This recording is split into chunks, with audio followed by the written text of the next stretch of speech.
La politique du gouvernement, eh bien, le président de la République a décidé de continuer les réformes. Est-ce que la droite, eh bien, a trouvé prise sur justement cette politique? On va le savoir avec Laurence Saillet, qui est porte-parole des Républicains, qui est ce matin dans nos studios au Figaro.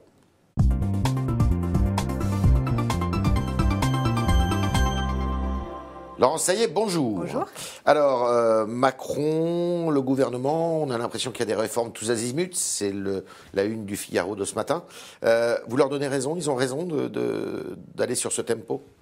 Écoutez, comme vous dites, on a l'impression, parce que pour nous, c'est plutôt des réformettes, que ça passe par les ordonnances travail ou alors la loi immigration qui va arriver. Oui. Je ne sens pas une grande révolution dans le pays et je ne pense pas que les Français aujourd'hui ont l'impression. Il y a la réforme de l'impression... l'assurance chômage, il y a la réforme de l'apprentissage, il y a la réforme Nous allons voir, bien sûr. Tout ça, les grands discours, c'est très bien. La Maintenant, limitation de la vitesse sur les routes. Alors ça, par contre, ils n'ont pas oublié effectivement de réformer de manière négative pour les gens qui habitent en province, nous n'en doutons pas. Ouais. Pour moi, ce ne sont pas des réformes. De réduire de 10 km/h la vitesse. Ce qui va se passer, c'est que les gens qui vont dépasser un tout petit peu vont passer à la caisse à chaque fois que les radars vont flasher. Voilà ce qui va se passer. Ah, c'est ça, c'est le tiroir-caisse en fait. Tiroir-caisse, ce ne sont pas des délinquants de la route, les gens qui roulent à 83 km/h. Et on sait bien qu'il y a plusieurs facteurs qui, justement, engendrent l'insécurité routière. Il faut savoir traiter l'ensemble des facteurs. Alors, vous me dites réformette, mais que n'avez-vous pas fait pendant 30 ans?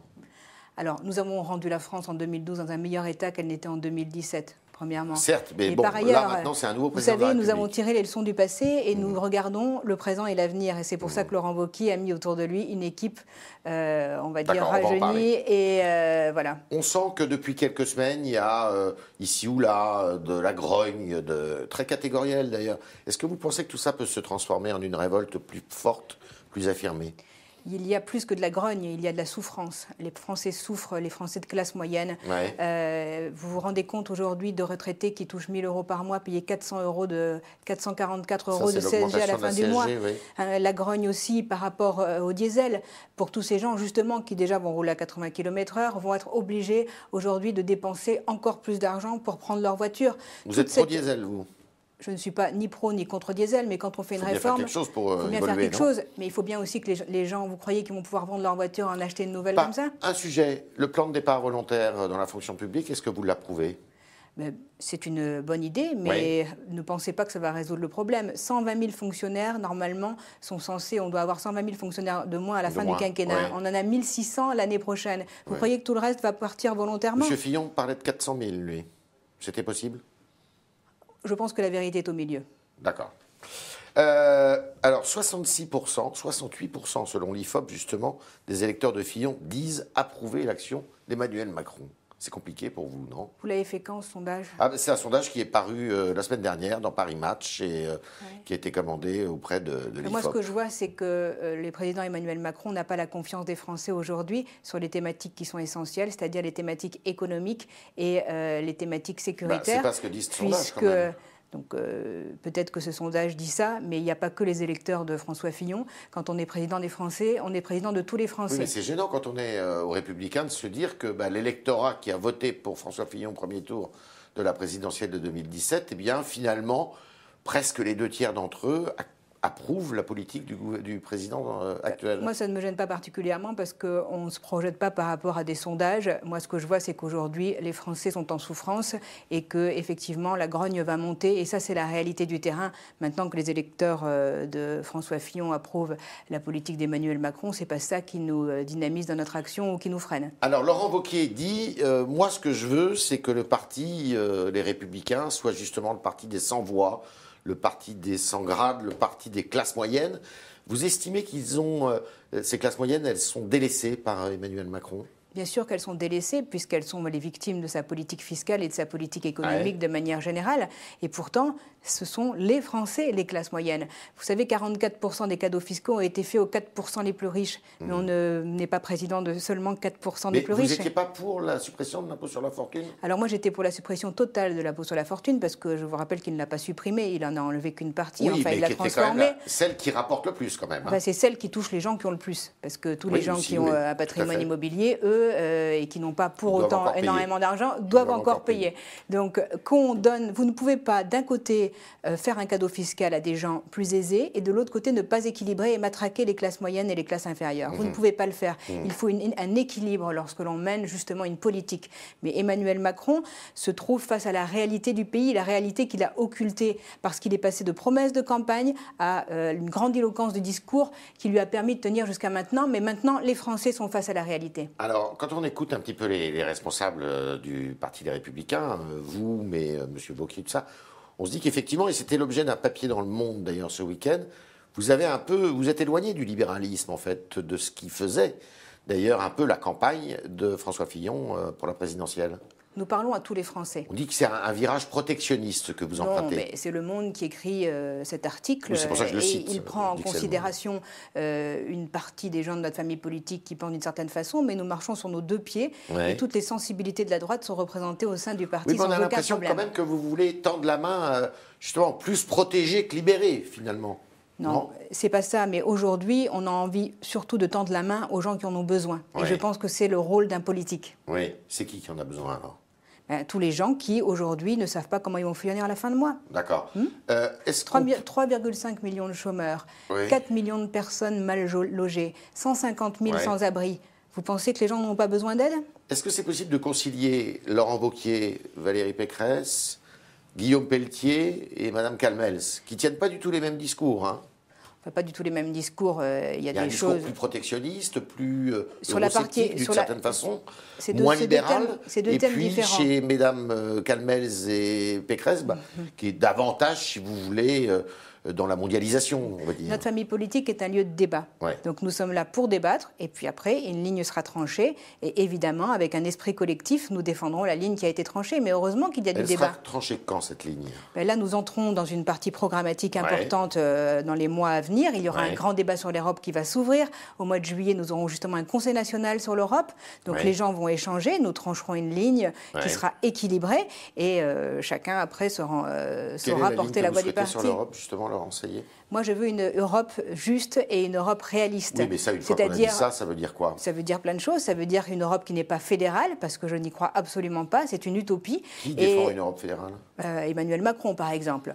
Il n'a jamais employé le mot. Justement, parce que c'est très flou, malgré tout. Mais enfin, il sera obligé d'aller vers toujours plus d'Europe. L'Europe des nations, c'est votre Europe à vous? C'est une Europe, effectivement. Alors, on peut mettre les mots et on va affiner le projet. Et je ne vais pas vous dire à l'avance le résultat du débat que nous allons avoir. Mais en tout cas, moi, je pense qu'il faut effectivement une Europe qui respecte les nations, mais surtout une Europe forte dans le monde, et une Europe qui se fasse respecter sur la thématique économique, une Europe qui protège ses frontières extérieures. Vous voyez, c'est tout ça qu'il faut redéfinir. Tout à l'heure, je vous citais un sondage là, qui disait qu'il y a une bonne partie de l'électorat de Fillon qui approuve l'action du président de la République. Est-ce que votre électorat, il se trouve davantage un peu plus à droite vers le Front National aujourd'hui? Écoutez, je ne sais pas. Moi, je suis très pragmatique. Vous n'avez pas peur d'être, justement, avec un discours qui est peut-être moins libéral et plus protecteur, d'être, je dirais, dans le même couloir avec le Front National? Notre discours économique sera très équilibré, je vous le rassure. Je vous assure, le programme économique du Front National, c'est le programme économique de l'extrême gauche. C'est le programme économique de Mélenchon. Je pense que nous en sommes très loin. Oui, mais quand on écoute Guillaume Pelletier, on se dit qu'il y a peut-être aussi quelques accents du parti anticapitaliste chez lui, non? Oui, non, je pense que c'est un peu exagéré, et Guillaume s'exprimera comme tous les membres de la famille politique, comme les vice-présidents, comme tous les membres de l'équipe, et chacun saura justement aller vers un projet équilibré. Sur l'Europe, est-ce que vous n'avez pas de mandat de député aujourd'hui? Est-ce que vous pourriez être sur la liste des Républicains? Je ne sais pas. Je suis aujourd'hui très concentrée sur mon rôle de porte-parole. Oui. Mais vous ne savez pas? Absolument pas. D'accord. Vous souhaiteriez qui comme figure pour emmener ce parti? C'est une discussion qui n'a pas encore eu lieu au sein de la famille, parce que je pense qu'on est déjà très intéressé par le projet européen que nous allons présenter avant même de dire qui va le porter. Je pense qu'il faut déjà commencer par le fond. D'accord. Vous avez entendu évidemment parler de l'affaire Nicolas Hulot, accusé de violences sexuelles et puis prescription pour ce qui est une des plaignantes. Une autre personne aurait été aussi victime d'agissements, mais elle nie, lui nie, Comment vous analysez cet épisode? Alors, je n'analyse pas du tout le fond de cette affaire et je me refuse à le commenter. Une décision de justice a été prise, nous ne nous substituerons pas à la justice. Et jamais vous ne m'entendrez faire de commentaires sur le fond de ce type de problème, comme ça a été le cas pour M. Darmanin. Nous n'avons pas commenté le fond de l'affaire. Le phénomène balance ton port, va trop loin, ça va trop loin, c'est pas assez maîtrisé tout ça? Moi, ce que je pense, c'est ce qui n'est pas maîtrisé, c'est surtout la parole de Marlène Schiappa qui, à tort et à travers, dit tout et son contraire d'un jour à l'autre. Ça, c'est pas maîtrisé. Maintenant, que les gens puissent exprimer leur souffrance, évidemment, c'est important. Monsieur Wauquiez a demandé la démission de Darmanin. Le parti politique, les Républicains, a pris une position. Nous avons demandé la démission de Gérald Darmanin, car l'enquête est en cours et nous pensons qu'il ne peut pas, pour la sérénité de l'action publique, mais il est nécessaire. Innocent, néanmoins. Ça n'a rien à voir. Vous savez que quand on est mis en examen, on est aussi présumé innocent, et même quand on est condamné en première instance et qu'il y a un appel. Donc, ne rentrons pas dans une partie juridique. Nous avons estimé que, compte tenu des accusations qui étaient portées et la procédure en cours, il n'était pas en capacité d'agir sereinement, et c'est pour cela que nous avons demandé sa démission. Et vous le voyez agir en ce moment, notamment sur la fonction publique, notamment. Parler, en tout cas. Oui. Parler et agir, c'est pas la même chose. C'est incompatible. Dès qu'on est mis en examen, il faut quitter. Il l'est pas d'ailleurs.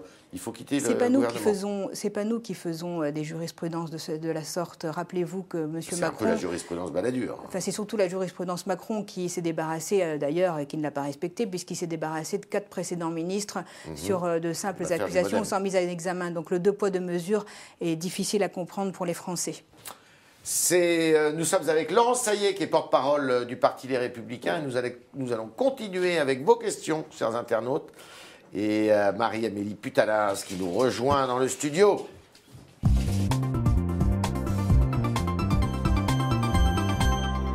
Marie-Amélie, bonjour. Bonjour. J'ai commencé par une question de Javel qui s'interrogeait au moment où vous annoncez que vous renoncez à la course pour la tête des Républicains. Il nous écrit « C'est pas demain qu'il y aura la parité femmes-hommes chez les Républicains ». Est-ce que vous êtes d'accord avec son constat ? En tout cas, dans l'équipe dirigeante autour de Laurent Wauquiez, il y a une parité parfaite, ainsi que dans toutes les instances que nous avons constituées jusqu'à présent. D'accord. JR pose une question un peu taquine, mais finalement qui reflète quelque chose. Il me dit « Est-ce que vous savez qui est ou qui sont aujourd'hui les porte-paroles du PS ?» Oui. Vous le savez? Enfin, en tout cas, je connais une députée qui est porte-parole du PS. Alors, son nom m'échappe, pardon, mais que j'ai entendu s'exprimer régulièrement, et notamment hier dans une tribune. Voilà. Et puis, effectivement, j'ai en mémoire 2 visages, mais... Voilà, vous n'êtes pas trop au courant de ce qui se passe au PS. Je ne les entends pas beaucoup. D'accord. Pour information, Wikipédia, moi, m'a dit que c'était Olivier Faure et Razia Madi, mais je ne sais pas si Wikipédia est à jour ou pas. Il est président du groupe. Donc, vous voyez, pardon, là... Même Wikipédia est perdu. Groupe Nouvelle Gauche à l'Assemblée nationale. Je ne suis pas très au point sur cette question, pardonnez-moi. Non, mais si même Wikipédia ne l'est pas... Alors JR se demande aussi si vous pensez toujours que l'épisode de neige de cette dernière semaine a été très mal géré par le gouvernement. Effectivement, et la preuve en est, c'est que le lendemain, quand enfin le gouvernement s'est réveillé et a prévenu les Français, enfin les franciliens, qu'il y allait avoir des difficultés, il n'y en a plus eu, puisque les gens ont réussi à s'organiser pour ne pas prendre leur voiture. Donc c'est de la faute du gouvernement, ça ne peut pas être de la faute de la région, par exemple, qui est en première ligne aussi. Écoutez, c'est au gouvernement quand même de prendre ses responsabilités pour informer les Français des difficultés qu'ils vont avoir par rapport à un épisode météo qui était prévu. Mais est-ce qu'on a... c'est surtout le mépris des réactions qui nous a profondément choqués. Le fait que la société est de plus en plus individualiste, en fait, tout le monde était prévenu, mais les gens continuent à prendre leur voiture. Tout le monde n'était pas prévenu. Vous savez, cette dame qui a dormi avec son enfant de 3 ans dans la voiture toute la nuit, dans ces températures, elle n'était pas prévenue. Elle était fonctionnaire de police, donc je pense que c'est quelqu'un qui était en capacité de demander de l'aide et qui ne l'a pas reçue. D'accord. Dernière question.